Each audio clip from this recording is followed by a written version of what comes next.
மெய்வெளியின் செய்திகள் ஆதரவு வழங்குவோர் Satcon Holidays.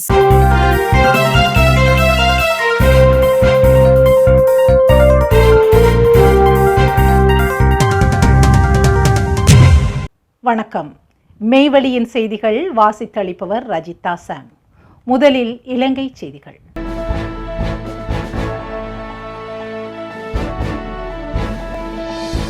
இருபத்தி 22வது திருத்த சட்ட மூலத்துக்கு சர்வஜன வாக்கெடுப்பு.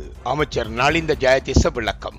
அரசமைப்பின் 22வது திருத்த சட்ட மூலத்தை நிறைவேற்றுவதற்கு நாடாளுமன்றத்தில் 3/2 பெரும்பான்மை பலம் போதுமா அல்லது சர்வஜன வாக்கெடுப்பு நடத்தப்பட வேண்டுமா என்பது குறித்து உயர்நீதிமன்றமே தீர்மானிக்கும் என அமைச்சரவை பேச்சாளரும் அமைச்சருமான நலிந்த ஜெயதிச தெரிவித்துள்ளார். அரசாங்க தகவல் திணைக்களத்தில் நேற்று நடைபெற்ற வாராந்த அமைச்சரவை முடிவுகளை அறிவிக்கும் ஊடகவியலாளர் சந்திப்பின் போதே எழுப்பப்பட்ட கேள்விகளுக்கு பதிலளிக்கையில் அவர் இதனை தெரிவித்துள்ளார். ஒட்டுமொத்த நீதித்துறை மறுசீரமைப்பின் ஓர் அங்கமாகவே 22வது திருத்த சட்ட மூலமும் நீதிச்சேவை திருத்த சட்ட மூலமும் முன்வைக்கப்பட்டுள்ளன. இவை எந்த ஒரு தனி நபரையோ அல்லது தனி தரப்பையோ இலக்கு வைத்து முன்வைக்கப்பட்டவை அல்ல. இது தொடர்பாக சிலர் தவறான கருத்துக்களை சமூகத்தில் பரப்பி வருகின்றனர். இது குறித்து நாங்கள் மகாநாயக்க தேரர்களை சந்தித்து தெளிவுபடுத்தியுள்ளோம். அதேவேளை அரசமைப்பு மறுசீரமைப்பு எவ்வாறு இடம்பெற வேண்டும் என்பது தொடர்பாக அரசமைப்பில் தெளிவாக குறிப்பிடப்பட்டுள்ளது. எனவே 22வது திருத்த சட்டமூலத்தை நிறைவேற்ற நாடாளுமன்றத்தில் 3/2 பெரும்பான்மை பலம் போதுமா அல்லது சர்வஜன வாக்கெடுப்பு அவசியமா என்பது குறித்து உயர்நீதிமன்றமே சட்ட வியாக்கியானத்தை வழங்கும். அதில் அரசாங்கம் எந்த தீர்மானத்தையும் எடுக்க முடியாது. சர்வஜன வாக்கெடுப்புக்கு வழிவகுக்காத வகையிலேயே இந்த சட்டமூலத்தின் சரத்துக்கள் அமைந்துள்ளன என நம்புகின்றோம். இந்த சட்டமூலம் நாடாளுமன்றத்தில் சமர்ப்பிக்கப்பட்ட பின்னர் இதில் ஆட்சேபனை அல்லது எதிர்ப்புகள் உள்ளவர்கள் உயர் நீதிமன்றத்தை நாட முடியும் என நலிந்த ஜெயதிச தெரிவித்துள்ளார். உலக தமிழராட்சி மாநாடு மீண்டும் யாழில் 50 ஆண்டுகளுக்கு பின் வரலாற்று தருணம். 11வது உலக தமிழராட்சி மாநாடு அடுத்த ஆண்டு யாழ்ப்பாணத்தில் நடைபெற உள்ளதாக அறிவிக்கப்பட்டுள்ளது. உலக தமிழராட்சி மன்றத்தின் தலைவர் அரசர் அருளாளர் இந்த அறிவிப்பை வெளியிட்டுள்ளார். யாழ்ப்பாண பல்கலைக்கழகத்தின் தமிழ் துறை, யாழ்ப்பாண தமிழ்ச்சங்கம் மற்றும் தமிழ் அமைப்பு ஆகியவை இணைந்து நடத்திய தனிநாயகம் நினைவரங்க நிகழ்வில் கலந்து கொண்டு உரையாற்றிய போதே அவர் இதனை தெரிவித்துள்ளார். தமிழ் மொழி, இலக்கியம் மற்றும் பண்பாடு தொடர்பான ஆய்வுகளுக்கான முக்கியத்துவம் வாய்ந்த இந்த மாநாடு ஏற்கனவே யாழ்ப்பாணத்துடன் வரலாற்று தொடர்பை கொண்டுள்ளது. முதலாவது உலக தமிழராட்சி மாநாடு 1966ஆம் ஆண்டு மலேசியாவின் கோலாலம்பூரில் நடைபெற்றது. அதனைத் தொடர்ந்து 4வது மாநாடு 1974ஆம் ஆண்டு ஜனவரி மாதம் யாழ்ப்பாணத்தில் நடைபெற்றது. உலக தமிழராட்சி மன்றத்தின் நிறுவனரான தனிநாயகம் அடிகளார் அந்த மாநாட்டை ஆரம்பித்து வைத்ததுடன் அவர் பங்கு பெற்றிய இறுதி மாநாடாகவும் அது அமைந்தது. அந்த காலகட்டத்தில் யாழ்ப்பாணம் முழுவதும் விழாக்கோலம் பூண்டு பேரெழுச்சியுடன் மாநாடு நடைபெற்றதாக வரலாற்று பதிவுகள் தெரிவிக்கின்றன.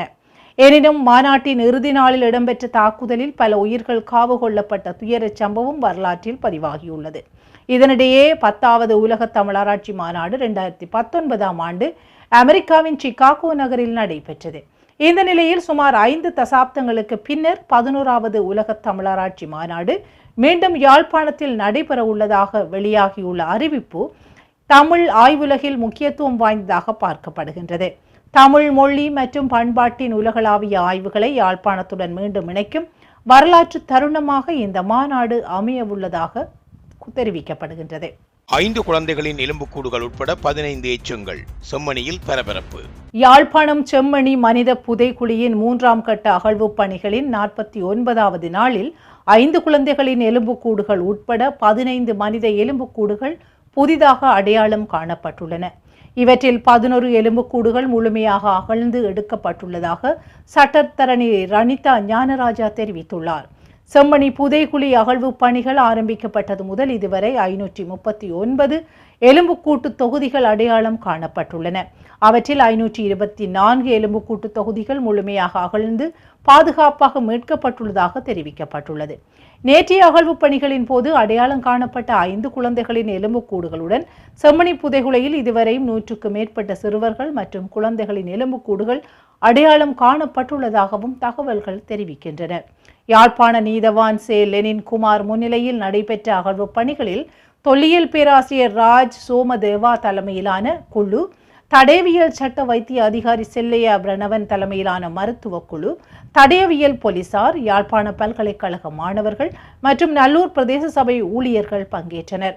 மேலும் 516ஆம் இலக்கமிடப்பட்ட எலும்புக்கூட்டு தொகுதியின் இடுப்பு பகுதியில் இருந்து தாயத்து போன்ற பொருளொன்றும் அகழ்ந்தெடுக்கப்பட்ட மணல் குவியலை சோதனையிட்ட போது ₹1 நாணயம் உள்ளிட்ட சான்று பொருட்களும் கண்டெடுக்கப்பட்டு போலீசாரால் கைப்பற்றப்பட்டுள்ளன. வழக்கமான அகழ்வு பணிகளுக்கு அப்பால் சோதனை அடிப்படையில் தோண்டப்பட்ட 2 புதிய குழிகளிலும் தலா ஒரு எலும்புக்கூடு அடையாளம் காணப்பட்டுள்ளது.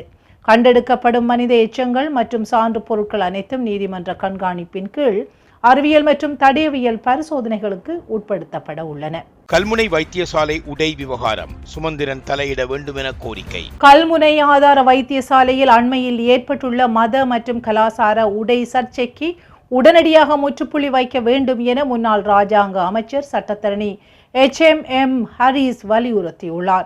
இந்த விவகாரத்தில் இலங்கை தமிழரசு கட்சியின் செயலாளர் MA சுமந்திரன் மற்றும் சுகாதார அமைச்சர் ஆகியோர் நேரடியாக தலையிட்டு வைத்தியசாலை நிர்வாகம் மற்றும் சமூக தலைவர்களுடன் பேச்சுவார்த்தை நடத்தி சுமூகமான தீர்வை ஏற்படுத்த வேண்டும் என அவர் கோரிக்கை விடுத்துள்ளார்.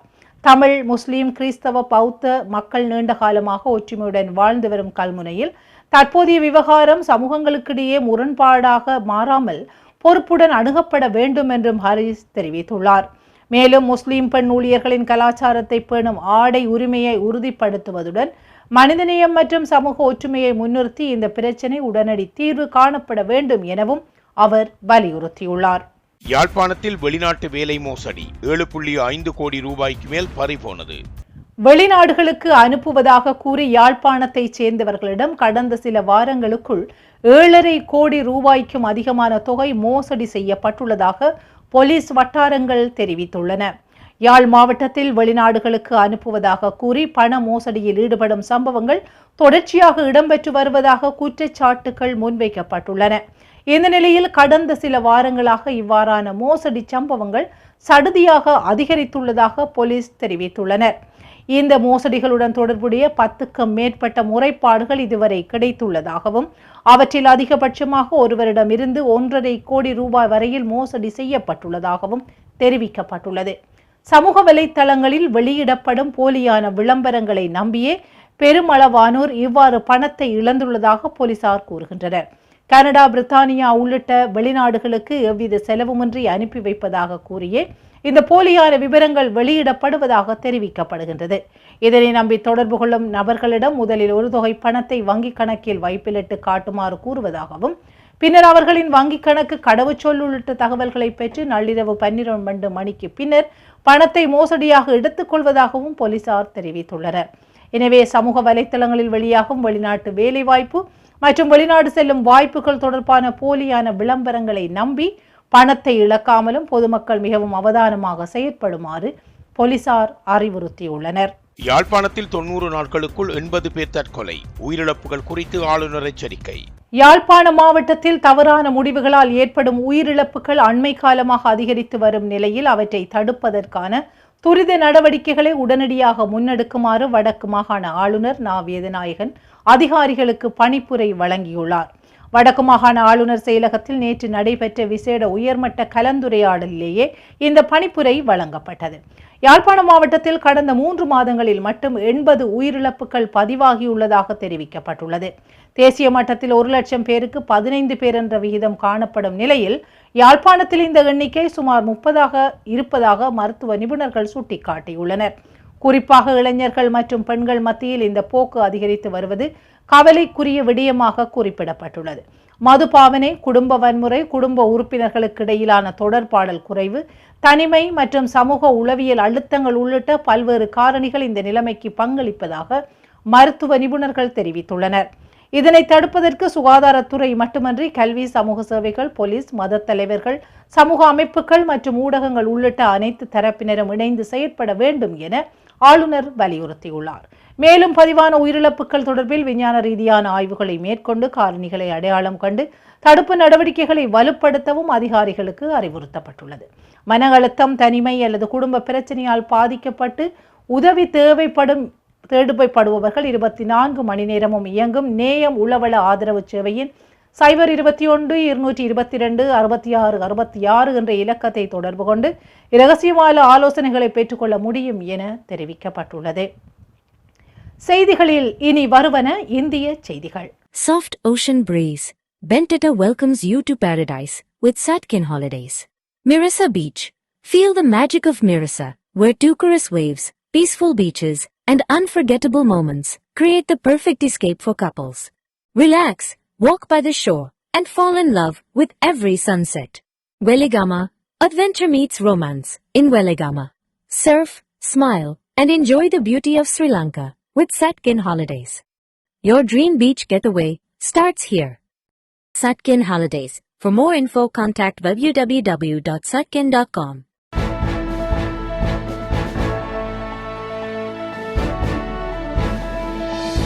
மத்திய அரசுக்கு எதிராக விஜய் அரசின் அதிரடி. ஒரே நாளில் 2 தீர்மானங்கள்.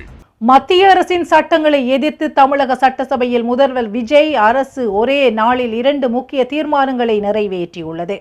நீட் நுழைவுத் தேர்வை ரத்து செய்ய வேண்டும் என்றும் வெளிநாட்டு நிதி பங்களிப்பு ஒழுங்குமுறையை சட்டமான FCRA திருத்தத்தை மத்திய அரசு திரும்பப் பெற வேண்டும் என்றும் இந்த தீர்மானங்களில் வலியுறுத்தப்பட்டுள்ளது. நீட் தேர்வு கிராமப்புற மற்றும் பொருளாதார ரீதியாக பின்தங்கிய மாணவர்களின் மருத்துவ கல்வி வாய்ப்பை பாதிப்பதாக தமிழக அரசு குற்றம் சாட்டியுள்ளது. மேலும் பள்ளிக் கல்வியை விட ஒருநாள் நுழைவுத் தேர்வுக்கு முக்கியத்துவம் அளிக்கும் நிலை உருவாகியுள்ளதாகவும் நீட் பயிற்சி மையங்களின் அதிகரிப்பு மாணவர்களுக்கும் பெற்றோருக்கும் பொருளாதார சுமையை ஏற்படுத்துவதாகவும் தீர்மானத்தில் தெரிவிக்கப்பட்டுள்ளது. இதேவேளை FCRA சட்ட திருத்தம் பதிவு ரத்தாகும் அல்லது புதுப்பிக்கப்படாத தொண்டு நிறுவனங்களில் வெளிநாட்டு நிதியில் உருவாக்கப்பட்ட சொத்துக்களை அரசு கட்டுப்பாட்டுக்குள் கொண்டுவர வழிவகுக்கும் என தமிழக அரசு கவலை தெரிவித்துள்ளது. இந்த 2 தீர்மானங்களுக்கும் திமுக, அதிமுக உள்ளிட்ட பெரும்பாலான எதிர்க்கட்சிகள் ஆதரவு தெரிவித்துள்ளன. இதனையடுத்து 2 தீர்மானங்களும் குரல் வாக்கெடுப்பு மூலம் நிறைவேற்றப்பட்டன. எனினும் பாஜகவின் ஒரே சட்டமன்ற உறுப்பினரான போஜராஜன் 2 தீர்மானங்களுக்கும் எதிர்ப்பு தெரிவித்து வெளிநடப்பு செய்தார். நீட் தேர்வு ஏழை மாணவர்களுக்கும் மருத்துவ கல்விக்கான வாய்ப்பை ஏற்படுத்தியுள்ளதாகவும் FCRA திருத்தம் வெளிநாட்டு நிதி தவறாக பயன்படுத்தப்படுவதை தடுப்பதற்கானது என்றும் அவர் தெரிவித்தார். இதற்கிடையில் FCRA திருத்த மசோதாவை நாடாளுமன்ற கூட்டுக்குழுவுக்கு அனுப்புவது குறித்து மத்திய அரசு இன்று முடிவு செய்யும் என எதிர்பார்க்கப்படுகின்றது. திமுக பாஜக கூட்டணியா? வானதி சீனிவாசன் பரபரப்பு பதில். தமிழக அரசியலில் திமுக பாஜக கூட்டணி உருவாகுமா என்ற கேள்விக்கு பாஜக தேசிய மகளிரணி தலைவி வானதி சீனிவாசன் அளித்துள்ள பதில் அரசியல் வட்டாரங்களில் பரபரப்பை ஏற்படுத்தியுள்ளது. கோவையில் செய்தியாளர்களை சந்தித்த அவரிடம் திமுக பாஜக கூட்டணி உருவாகிறதா என கேள்வி எழுப்பப்பட்டது. அதற்கு நேரடியாக மறுப்பு தெரிவிக்காத வானதி சீனிவாசன், அரசியலில் நிரந்தர நண்பர்களும் இல்லை, நிரந்தர எதிரிகளும் இல்லை, கூட்டணி உருவாகும் போது பார்ப்போம் என தெரிவித்துள்ளார். மேலும் தமிழகத்தில் சட்டம் ஒழுங்கில் மாற்றம் ஏற்படவில்லை என்றும் ஆட்சி அதிகாரத்தில் இருப்பவர்கள் மட்டுமே மாறியுள்ளதாகவும் அவர் விமர்சித்தார். பெண்கள் மற்றும் விவசாயிகளுக்கு வழங்கப்பட்ட வாக்குறுதிகளை தமிழக அரசு நிறைவேற்றவில்லை என்றும் குற்றம் சாட்டினார். இதனிடையே நீட் தேர்வை தமிழக அரசு ரத்து செய்ய விரும்பினால் உச்சநீதிமன்றத்தை நாடலாம் என்றும் நீட் தொடர்பான பிரச்சினைகளை மத்திய அரசு சரி செய்துள்ளதாகவும் வானதி சீனிவாசன் தெரிவிக்கின்றார். மேலும் கோவை மற்றும் மதுரை பகுதிகளுக்கான மெட்ரோ ரயில் திட்டங்களை முன்னெடுக்க தகுதியான திட்ட அறிக்கையை தயாரித்து மத்திய அரசிடம் சமர்ப்பிக்க வேண்டும் என்றும் அவர் வலியுறுத்தியுள்ளார். திமுக பாஜக கூட்டணி குறித்த வானதியின் இந்த பதில் தமிழக அரசியலில் புதிய கூட்டணி கணக்குகள் குறித்த எதிர்பார்ப்பை ஏற்படுத்தியுள்ளது. செய்திகளில் தொடர்வன உலகச் செய்திகள்.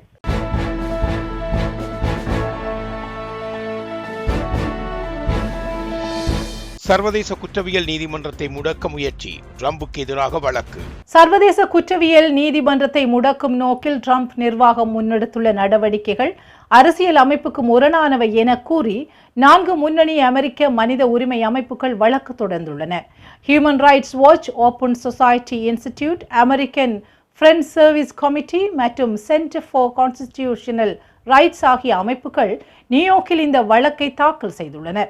சர்வதேச குற்றவியல் நீதிமன்றத்தின் உறுப்பினர்களான அமெரிக்காவும் இஸ்ரேலும் இல்லாத நிலையில் இந்த நாடுகளைச் சேர்ந்த அதிகாரிகள் தொடர்பான நீதிமன்ற நடவடிக்கைகளை முடக்கும் வகையில் ட்ரம்ப் நிர்வாகம் தடைகளை விதித்துள்ளதாக மனுதாரர்கள் குற்றம் சாட்டியுள்ளனர். உலகின் பல்வேறு பகுதிகளில் இடம்பெறும் இனப்படுகொலை, போர்க்குற்றங்கள் மற்றும் மனித குலத்திற்கு எதிரான குற்றங்களுக்கு நீதி கிடைக்க சர்வதேச குற்றவியல் நீதிமன்றத்துடன் இணைந்து பணியாற்றுவதற்கு இந்த தடைகள் தங்களை தடுக்கின்றன என்றும் அவர்கள் தெரிவித்துள்ளனர். மேலும் ஜனாதிபதியின் அதிகார வரம்பை மீறுவதுடன் கருத்து சுதந்திரம் மற்றும் மத சுதந்திரம் உள்ளிட்ட அமெரிக்க அரசியலமைப்பு உரிமைகளையும் இந்த தடைகள் பாதிப்பதாக அமைப்புகள் வாதிட்டுள்ளன. இதேவேளை சர்வதேச குற்றவியல் நீதிமன்றத்தின் 3 நீதிபதிகளும் ட்ரம்ப் நிர்வாகத்தின் தடைகளுக்கு எதிராக தனித்தனியாக வழக்கு தொடர்ந்துள்ளதாக தெரிவிக்கப்பட்டுள்ளது. இதற்கிடையில் ஹேக்கில் அமைந்துள்ள சர்வதேச குற்றவியல் நீதிமன்றத்துக்கு எதிரான தனது நடவடிக்கை தன்னை பாதுகாப்பதற்காக அல்ல என்றும் இஸ்ரேல் பிரதமர் பெஞ்சமின் நெதன்யாகு உள்ளிட்டோரை பாதுகாப்பதே நோக்கம் என்றும் ட்ரம்ப் தெரிவித்திருந்தமை இங்கு குறிப்பிடத்தக்கது. பிரிட்டனில் சோகச் சம்பவம், கடலில் சிக்கிய இலங்கை இளைஞர் உயிரிழப்பு. பிரிட்டனின் கிழக்கு சசெக்ஸில் உள்ள கேம்பசான்ஸ் கடற்கரையில் கடலில் சிக்கிய 18 வயதான இலங்கையைச் சேர்ந்த இளைஞர் ஒருவர் உயிரிழந்துள்ளார். கடந்த ஞாயிற்றுக்கிழமை மாலை 7 மணிக்கு சற்று முன்னதாக 3 பேர் கடலில் சிக்கியுள்ளதாக அவசர சேவைகளுக்கு தகவல் கிடைத்ததை தொடர்ந்து பாரிய அளவிலான மீட்பு நடவடிக்கை முன்னெடுக்கப்பட்டது. கடலோர காவற்படை, பெட் லெவல் மீட்பு படகு, போலீசார் மற்றும் தென்கிழக்கு கடற்கரை ஆம்புலன்ஸ் சேவை உள்ளிட்ட அவசர சேவை பிரிவுகள் சம்பவ இடத்திற்கு விரைந்தன. சுமார் 30 நிமிடங்களுக்கு பின்னர் 18 வயதான இளைஞர் ஒருவர் கடலில் இருந்து மீட்கப்பட்டார். எனினும் சம்பவ இடத்திலேயே அவருக்கு உயிர் காக்கும் சிகிச்சைகள் வழங்கப்பட்ட போதிலும் சிறிது நேரத்தில் அவர் உயிரிழந்ததாக அறிவிக்கப்பட்டது. அவரது குடும்பத்தினருக்கு தகவல் தெரிவிக்கப்பட்டுள்ளது. இதேவேளை அவருடன் கடலுக்கு சென்ற 16 வயதுடைய சிறுவனும் 24 வயது ஆணும் பாதுகாப்பாக கரை திரும்பியுள்ளனர். மூவரும் ஒருவருக்கொருவர் அறிமுகமானவர்கள் எனவும் லண்டனில் இருந்து கேம்பசான்ஸ் கடற்கரைக்கு பயணம் செய்திருந்ததாகவும் சசெக்ஸ் போலீசார் தெரிவித்துள்ளனர். இதுடன் மெய்வழியின் செய்திகள் நிறைவு பெற்றன. தொடர்ந்து நமது மேலதிக செய்திகளை பார்வையிட www.meivali.com என்ற இணையதளத்தை பார்வையிடுங்கள். தொடர்ந்து நமது செய்திகளோடு இணைந்து கொள்ள மெய்வழி நியூஸ் யூடியூப் தளத்தையும் சப்ஸ்கிரைப் செய்து கொள்ளுங்கள். வணக்கம்.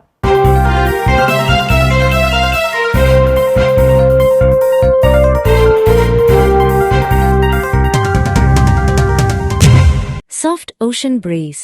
Bentata welcomes you to paradise with Satkin Holidays. Mirissa Beach. Feel the magic of Mirissa, where Tucaris waves, peaceful beaches, and unforgettable moments create the perfect escape for couples. Relax, walk by the shore, and fall in love with every sunset. Weligama, adventure meets romance in Weligama. Surf, smile, and enjoy the beauty of Sri Lanka with Satkin Holidays. Your dream beach getaway starts here. Satkin Holidays. For more info, contact www.satkin.com.